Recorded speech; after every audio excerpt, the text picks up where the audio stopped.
Okay, great. Good morning, everybody. This is Steve Sapadowski, publisher of ibuzz.com. And today we're going to be talking technology in cities and government and see what is powering the different cities and competitive communities. And we have Chelsea Collier, who is the founder of Digi.City. And good morning to you. And Good tell us morning. where you are. You're in Sure. New Orleans right now. Yeah. But so right now you're in the beautiful restaurant. Am I correct? Yeah, that's right. I thought, what better place to talk about digital technology than the beautiful courtyard at Bayona's, one of the most traditional and loved locations in New Orleans. So, yeah, I thought. Well, listen, that sounds really super. So why don't you first of all, before we get into the substance in terms of what Digital City is doing and the different things that different cities are doing, why don't you tell us, give us some information about yourself? Sure. How did you get started with Digital City? Well, it's a bit of a long journey, but I'll try to condense it as much as I can. My background is everything from communications to economic development, policy, technology, innovation. And I thought, wait, Stephen, I'm sorry, there's a bit of a reverb. And let me see if I can. No, for as far as I'm concerned, I think you sounded fine, but Sorry, I'm just having to adjust a bit.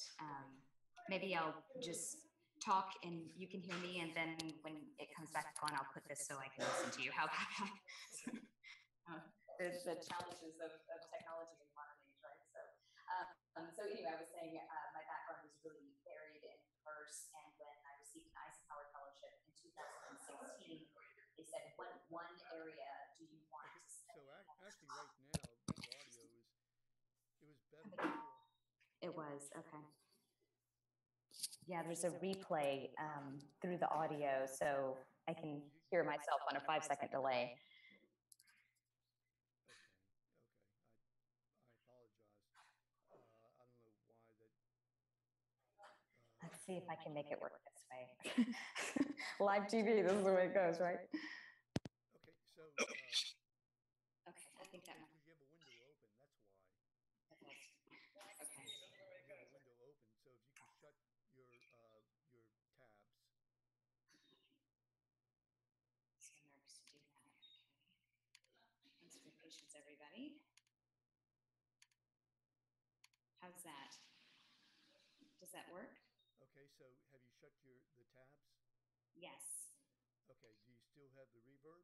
I don't think so. No, I think it's fine now. Okay, great. Okay. Cool. So, thanks, everybody. Thanks for the patience. No, listen, thank you. I appreciate it. Yeah.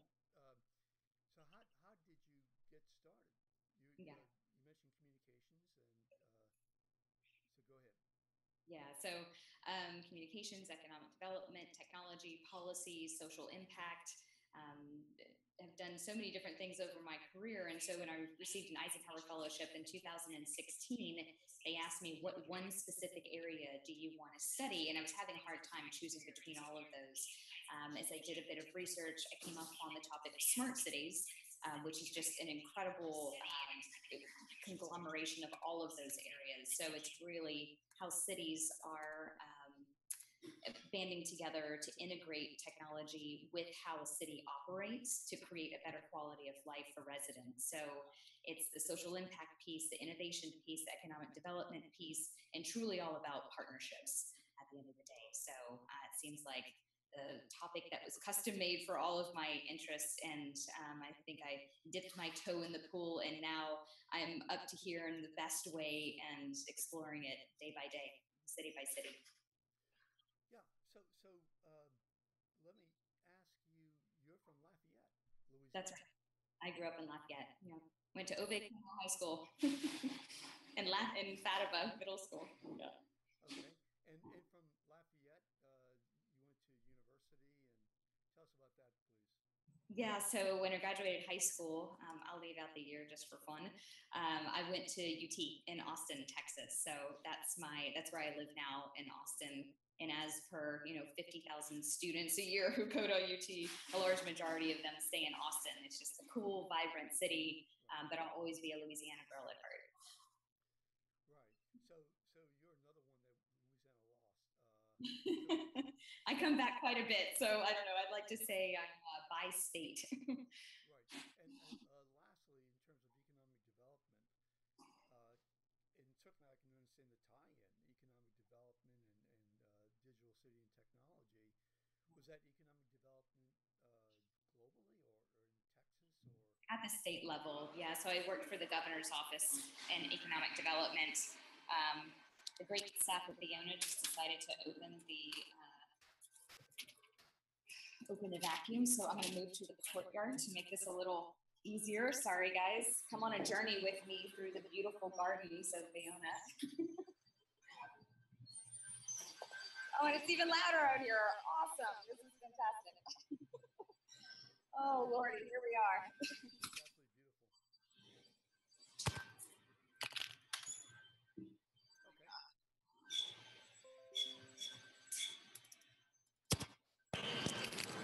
Is it hard to hear? How is it? Is it pretty impossible? Okay. Yeah, that's fine. Thanks for hanging with me, everybody. Sorry, this is. Oh, that's okay. By the way, we're going to edit. Moving on the fly. Yeah, no, we will edit this.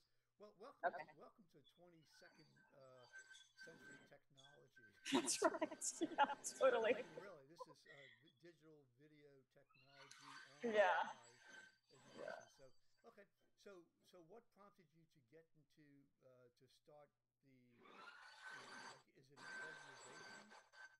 And what does Digital City do? Yeah. So Digi.City was my way on fellowship of sharing what I was learning. Gosh, now it's a leaf blower. You're fine. It's okay. All right. Of sharing what I was learning on fellowship. So what I thought was going to be a blog, just a way to catalog my research and kind of share with people in my immediate circle, has now really taken off. And people around the world, the cities that I go to across the country, are learning more and more about what is smart.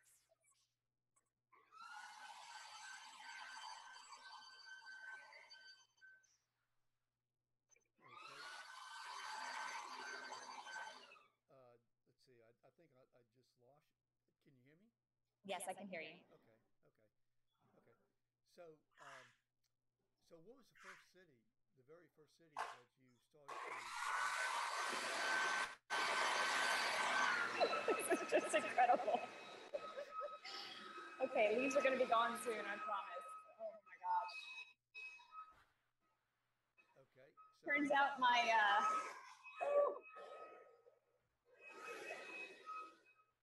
we're almost done. Promise, almost done. Okay, there we go. Sorry, one more time. Yeah. So what was that? Yeah. So on fellowship, thanks to the Eisenhower Fellowship, I had the chance to study smart cities in the U.S. and China. So truly, I don't know if there's truly one smart city in the world. A lot of cities are on their way to integrating smart city technology. But the first large Chinese city that I visited was Beijing. They're very committed to smart cities. Okay. Are they doing drilling? It's a leaf blower. Oh my gosh. We'll continue. We'll try. And again, what I'm doing is. So sorry.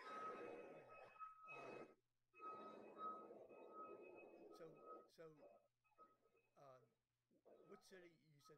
Beijing.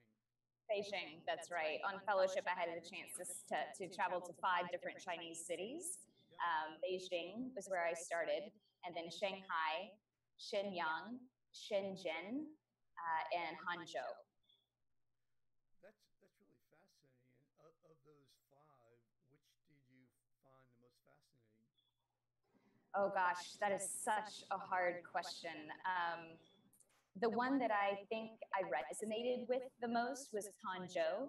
And to be perfectly honest, I had never even heard of Hangzhou before I started my research on China and smart cities.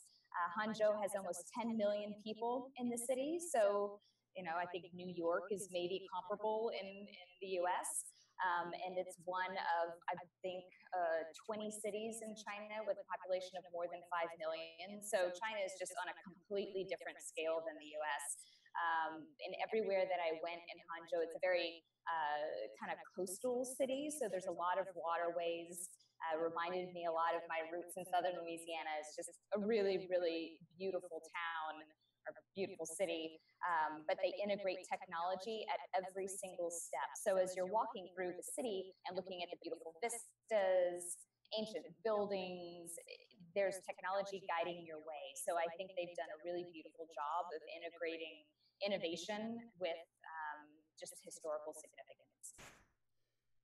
So really, in terms of China, a lot of people think of China as a third world nation with a lot of people, an incredible population. And what you're saying is that's not the case.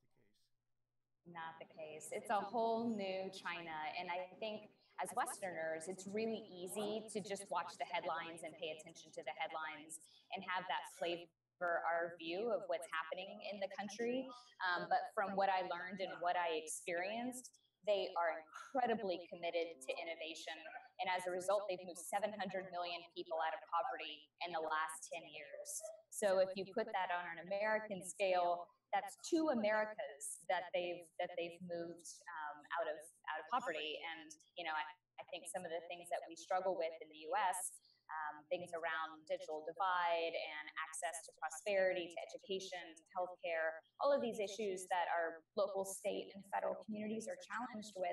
There are some best practices from around the world that we can incorporate, even though our countries are different, our traditions are different, our histories are different, our governments are different, our systems are different. And that's really the goal of my work in smart cities, is to almost cherry pick what's going right and use that to inform everyone who's collectively on the journey. So in terms of the digital divide, are you saying that there are more people who are wired or connected to the internet in China than perhaps in the United States? Well, just from a numbers perspective, yes. So there's 1.4 billion people in China. So compare that to 300 some odd million in the US. It's a scale that's hard to wrap your mind around. But what's so interesting to me is that in China, everyone is connected through the mobile phone. And there's one platform called WeChat that everybody does every activity through. So here in the US, we have an app for mail, or several apps for mail, for calendars, for where to shop, how to review something. Chat is a separate app. How to pay for something is a separate app, and without naming company names, you ride share through a different app, you share money through a different app. In China, it's all one app. Really? You can do everything through the click of a phone. It's all automated. It's so easy. And when I came back to the US, I was in China for 4 weeks, and I came back to the US, it was almost like a recalibration. Like, what do you mean? I can't do everything through one app? And it's just, very different systems. And again, I think that would be very challenging to do here in the US, just based on how the capitalism and the private sector works. I mean, that's its whole conversation. But I think we can take some best practices away in terms of efficiency. So the We app, it is owned by the country. That's a good question. It's not quite as cut and dry as it is here in the U.S. So the government is integrated into their private sector. There is a private sector. WeChat is through a company called Tencent. So it's almost like their version, kind of a different conglomeration of companies that here in the U.S. they are purely private. But the public-private sector is a bit more integrated in China. That's absolutely fascinating. It is, and hard to wrap your mind around. So if for an example, here in Louisiana, there are pockets of, as you know, G4 technology, and you go outside of certain areas and you cannot connect at all. which is really horrible during hurricane season in particular. Um, Yeah. but in China, what about the rural areas? Hmm. Are I they didn't visit any of the rural areas. okay? But the Yeah, major I cities. would have liked to. All the major cities are for sure. And I really don't know the answer to that in terms of the most rural areas. There's probably studies and statistics I can look at, but the focus of my research specifically was in smart cities, and there wasn't a city I visited that had less than 10 million people in it. So I was in the really major metros in the country.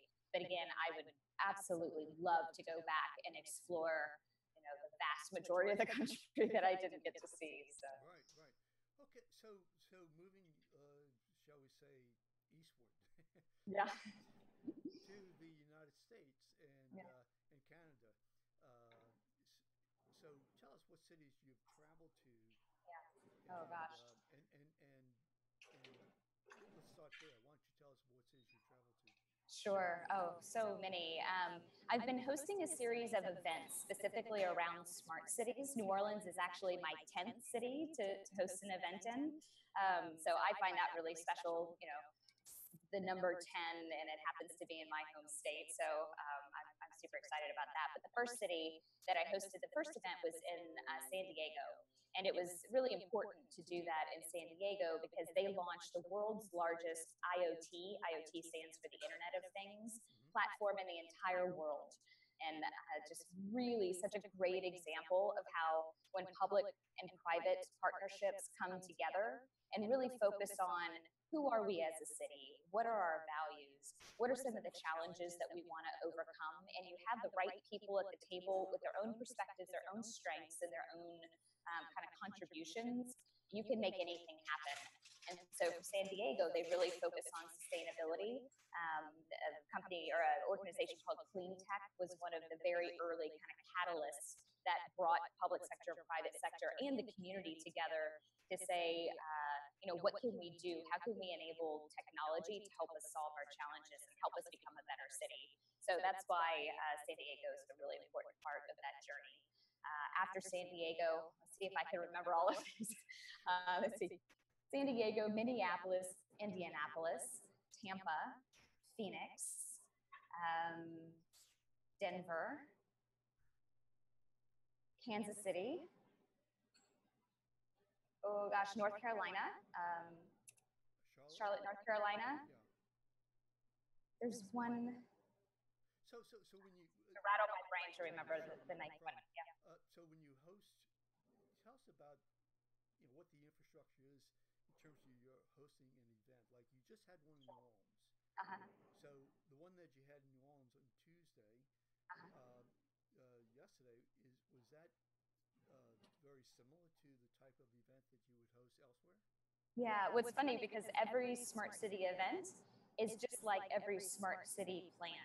It's completely different depending on what city you're in. So the event yesterday was really, really wonderful. And again, I think it's super special because it feels like I'm coming home to celebrate a city that just had its 300th anniversary while it's really planning for the next 100 years in terms of digital technology. And that I think is very unique.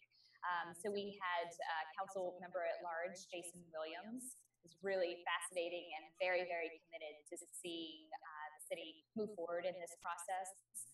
The CIO for the city of New Orleans, the Chief Innovation Officer, Kim LeGroux, who is just fantastic. The city is so lucky to have her. She's very good at kind of doing two things at one time, which is making sure all the trains are running on time, really taking care of just the block and tackle of what it means to run a city and provide the technology infrastructure, and looking forward at exactly the same time. And that balancing act can be a little tricky. And then the director of programs at Propeller, and that's where I hosted the event at Propeller, which is such a fabulous space. And for anybody who's not familiar with it, it's a co-working space and an incubator and accelerator for social good companies. So for-profit and non-profit companies who are dedicated to making the world a better place. And they provide a ton of infrastructure and support for those companies. And finally, Ben Johnson with the New Orleans Chamber of Commerce. So the commonality to your question around what makes the event work is making sure that I'm modeling what I think is an ideal practice in terms of having people from inside the city, elected officials, and folks who can represent the private sector, both industry and entrepreneurs, and how they can all work together and have a shared vision with their own unique perspectives. What's the end goal in terms of, say, each particular city? I'm sure, do you have an environment that you've set up so that there's continuing education, communication, or maybe networking with other cities? All of the above. So Ben Johnson made the point the best, I think, on the panel when he said some of the hardest parts of smart cities is that there's always rapid change and there's always a moving end goal, and that the work truly never ends. It just keeps going and going, and everyone iterates and innovates and tries to keep up with the pace of technology, which is faster than it's ever been in history, of course. So it's no small task, and a lot of cities are very creative in terms of how they approach smart cities. What I'm celebrating about New Orleans' approach is that they really started with some behind the scenes work 3.5, 4 years ago. And they started the slow process and research of identifying what are the city's assets and what are the city's biggest challenges. And between those two areas, the gaps is where you build a strategic plan, and they're in the middle of that strategic planning process. And at the same time, they're experimenting and piloting technologies that they can put out there and say, okay, let's see how this works, and then we'll adjust as we move forward with the strategic plan. So again, these are not easy things to do, but I think it's really important that you keep focused on action while the broader strategic plan is being built. So, what have you found in terms of comparing the different cities and their use of technology, their I guess the relationship to the private public sector, the integration of that? What have you found as being the really driving force in the cities that really are difference makers? Yeah, that's an excellent question. And most people don't think to ask that question, but I think it's almost the most important one. So when you start searching the internet around smart cities, you see a lot of headlines around autonomous vehicles and some of the like cool technology, like drones and augmented reality and very cool technology. That is a really important part of this conversation. But what you don't see, because it's not quite as flashy of a headline, is stuff around the foundation of a smart city. So the foundation of a smart city is made up of two different things. Number one is a really strong internet foundation. So this is all around mobile broadband and fiber. And then the second part of it is modernizing the utility grid. So when you get down to it, it's all about connectivity and power. And without those two things and a really robust plan for not just where we are right now, but planning for where we will be in the future, where we'll have 20 billion more connected devices on the planet. I mean, we're getting ready to see the intersection of IoT, again, the Internet of Things, and 5G, which is the next evolution of mobile broadband. And when those two things come together and integrate and work together, I think it'll be about 2.5, 3 years, which is not very much time at all. The cities who are prepared for that are the cities who will really, really win. And I always borrow the phrase from my friend Bob Bennett, who's the Chief Innovation Officer at Kansas City. And he says, the cities who get it will be a part of the future, and the cities who aren't quite there yet will be a part of the digital West Belt. So it's really the focus of my fellowship and the focus of my work right now, and why I travel to cities all over the place, is just to help them in this process, because it's not always clear. The pathway is not always clear. So I'm just spending as much time and energy as I can to share what I've been privileged to learn and to understand, and try to help cities along that path. Really interesting. I just got a message about my audio being very low. Okay. So I'll have to speak a little bit louder. I do apologize. Your audio, by the way, is really super. Okay, great. The leaf blower's gone. Yeah, yeah. So you mentioned the Internet of Things and the and also the mobile. Uh, as you know, Google Fiber had integrated, or they brought the Google Fiber to Yeah. different communities. I think Kansas City was one. Yes, they were one of the early cities One to of the receive early Google cities. Fiber. Yeah, I was involved in trying to get New Orleans involved in. Oh, cool. Yeah, I'm just wondering, um, are cities going to? I mean, you talk about 1 gig download for video. That's where the upload is important, Right, right. not the download. Sure. And so I'm wondering, are the so-called ISPs or the cable companies, are they competing sufficiently so that we can get to be even more smarter than we would like to be? Well, you just hit the nail on the head. So, a lot of the work around smart cities is making sure that internally the regulations and the policies are ready to help those companies compete. Because when you have as many people or as many companies competing to provide that level of connectivity, or whether you're talking about ISPs, cable companies, Google, however you clarify, however you classify Google these days, or you're talking about entrepreneurs. I mean, you want to create as many inroads for private sector innovators as you can to come in and openly compete and help you build the city of the future, no matter where that city is. So a lot of the policies and regulations, understandably, are set up for the past era. A lot of them are really old and antiquated, and they can't keep pace with technology. So it's a really critical step for cities to look internally and say, all right, what policies no longer apply to the digital age that we're living in? And with technology that doesn't even exist yet, how do we anticipate that? And how do we provide the protections that we need for our residents and our visitors, and make sure that the city is taken care of, and at the same time inviting the best and brightest to come in and create innovation within the city. So the interface of net neutrality, I mean, that must be a major factor in making our country smarter. Hmm. Depending upon, yeah, go ahead. It's funny you say that. The net neutrality issue for me doesn't play as directly. I mean, I think that issue has been a bit overblown in some instances and underexplained in others.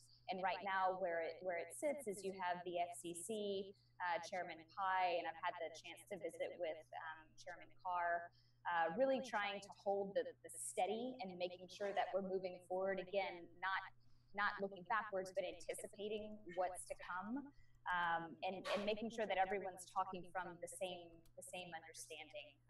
For me, I think when you just have a bunch of lawyers fighting around concepts that are really more about access as opposed to what's preparing cities for the future, it gets a little tricky.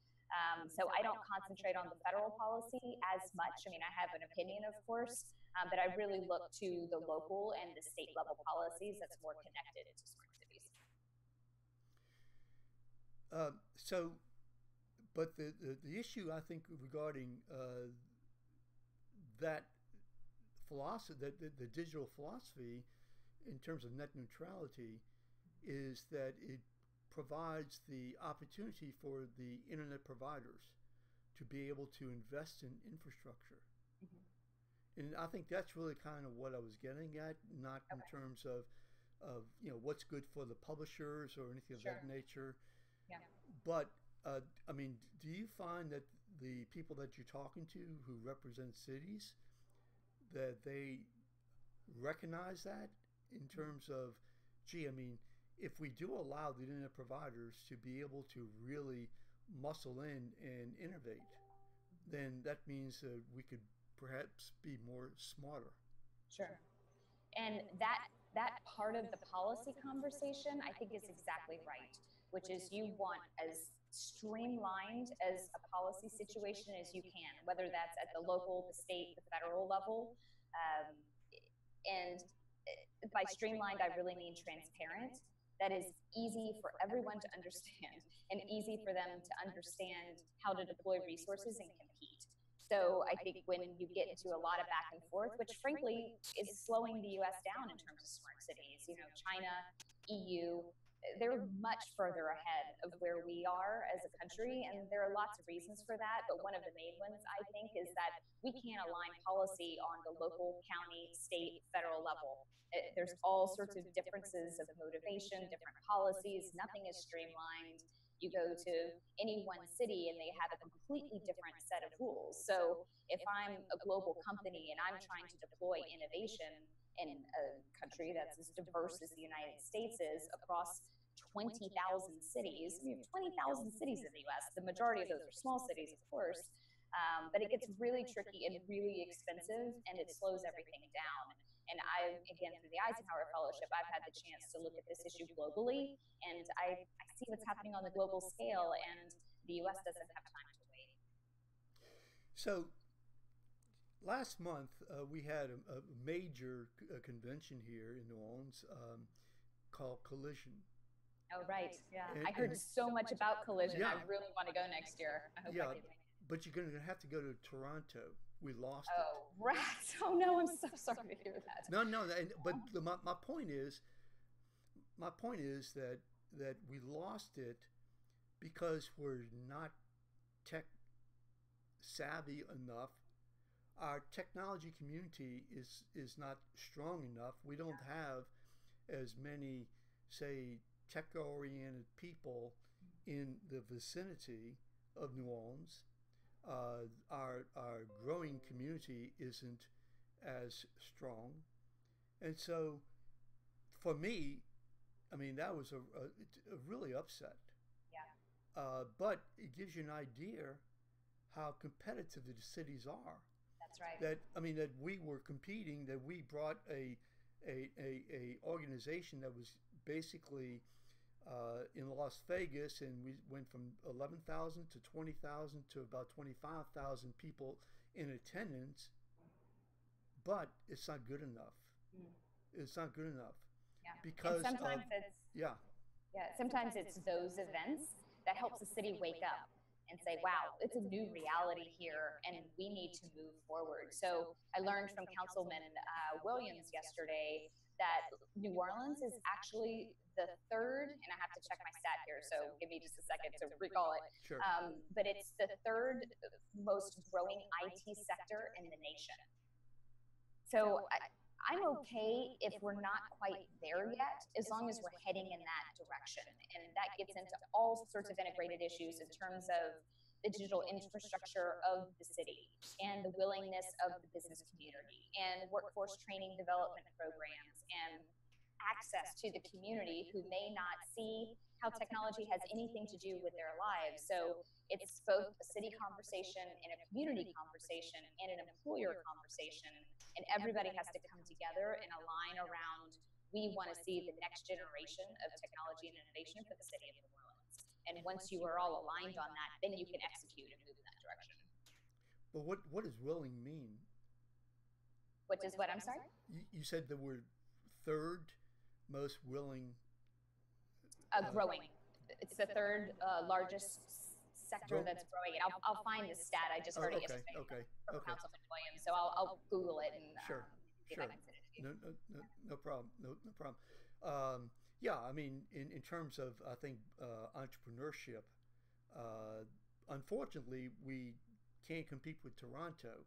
Sure. And that's another reason why we lost it. So what is it, in comparing the different, say, communities, what is it that maybe New Orleans can do better? I mean, obviously, you're in New Orleans and you don't want to offend us, but in all fairness, I mean, I brought the issue up. I mean, we lost a major opportunity. So what can New Orleans do, and what can other cities in Louisiana do to, I mean, I got to tell you, I don't think we're there yet. I know we're not there yet. I came up with the idea, 17 years ago, of the digital media law, which would provide tax incentives I had to lobby that for 4 years to be able to get that on the state level, and then another 4 or 5 years after that to be able to get it on to be able to expand it beyond digital video games. Yeah. Okay, so now people can come in there and get tax incentives that are sellable, which grew the film industry. So, Perfect. yeah, so I'm wondering what can the state of Louisiana, based upon the cities, what are we not doing that we Yeah. really need to do to be able to compete? I think it starts with exactly what you illustrated, and I think it's a brilliant example, actually, of you have an idea and you want to integrate it into policy. You want to see a different future for the city or for the state. And so, in order for you to do that, I mean, you're resilient, you're talented, and I would assume that you don't give up easily. So, that may be a special situation that's unique because of you, but then multiply that times all of the residents of a city. So the city's action there is to create channels to make sure that they are open and receptive to what their residents want and the kind of city that they want to co-create. And the old way of doing government, this is not unique to New Orleans, but it's to any US city, is that government sits over here and then the private sector or residents or entrepreneurs sit over here. And they don't necessarily easily mesh together. And in a smart city, you have to have that level of collaboration. It's one of the most critical parts of becoming a digital city because you just simply don't have time to go through antiquated process and the old way of doing things. The world moves too quickly now. So I think in what I heard yesterday on the panel, both from Kim LeGroux, who's the CIO of New Orleans within the city, and Councilmember Williams, is that they are open and that they are creating those channels. And my hope is that they're inspiring their colleagues and other people on the council, the new Mayor Cantrell. I think it's just really important to be vocal about that. And who does the city of New Orleans want to be? It really boils down to that question, and then making sure that policymakers, whether they're elected or within the city or the state, are tuned into that and are really listening, and then can take the next step to create that. Whenever you have tone deafness, it doesn't work. Sure. So could you give us maybe 5 specific things that New Orleans can do that other Sure. cities are doing, or maybe not all of those cities, but other cities are doing that we're not doing Sure. from your observation? So I've created, I'll back up just a little bit to give some context. I've created a model called the 4 levels of a smart city, because the questions that you're having are the questions that a lot of different cities have. So the 4 levels of a smart city help to navigate the complicated technology around smart cities. At the base level of that pyramid, at the base level, is again all around connectivity and utility grid modernization. So the very first and perhaps one of the most important things New Orleans can do is make sure that on the base level, the foundational technology of the city, that you're ready for the next generation, that you're ready for 5G, that you're ready to invite new partners to come in and create that digital infrastructure. I think that is absolutely critical. Another thing that the city can do is really identify what are the values of the city. So what does New Orleans really hold dear? And it's challenging because you want to make that a very long list, but really isolate it to the top 2 or 3 things that really are important to the city. Based on the conversation that we had yesterday, what I heard was economic development, really wanting to make sure that your example with Collision is a good one, that there is no question in terms of, is New Orleans ready with the technology capabilities and the technology-enabled community to embrace those kinds of opportunities? How can you encourage companies to flock to New Orleans because it is a tech center and there's something really special happening here? My belief is that it is. It's an amazing city, just as it is, because it's such a diverse history and such a long history, and just such a beautiful, special place. Everybody who comes to the city feels it. Now, how can you layer that with technology to bring it into the modern age while still honoring the roots of the past? And the other thing that the city can do is really invite entrepreneurs and residents with great ideas. There's so much talent waiting to just innovate and really provide the framework to where the city can take advantage of that, not take advantage in a bad way, but really provide an environment where that innovation can flourish. Another thing that was really strongly emphasized is that New Orleans doesn't want to be a smart city just for some people, and that the most important thing is digital equity and making sure that everybody is brought along on this journey. That's folks who normally have been shut out of technology and haven't enjoyed all the benefits of having technology at their fingertips. Maybe they don't have technology in the home. They haven't had the correct access to education, correct access to healthcare, whatever those issues are that have kept them on the outskirts of economic opportunity. Smart city technology done right is inclusive and helps everybody along. And again, when it's done right, it can address some of the city's biggest challenges and create some opportunity and some efficiency there. Well, listen, I heard some bells. That means my phone's ringing. Yeah, of course, never stops. Yeah, absolutely. I didn't realize that how far over the time period that we had set for that we went over. So I do apologize. No, thank you. Listen, thank you so much. If you could stay there for a second, I'm going to say goodbye to everybody. I will be putting this up on Bayou Buzz with excerpts. I'm fascinated with the China stuff. I mean, that's just amazing. It's a fascinating country. Ever changing for sure, and complicated. Really. And so we'll put that up with transcript, and we'll put that up on the website. So just please stay with us. I'm going to hit some buttons and say goodbye to everybody. Thanks for having me. Really appreciate it. Thank you so much. And so just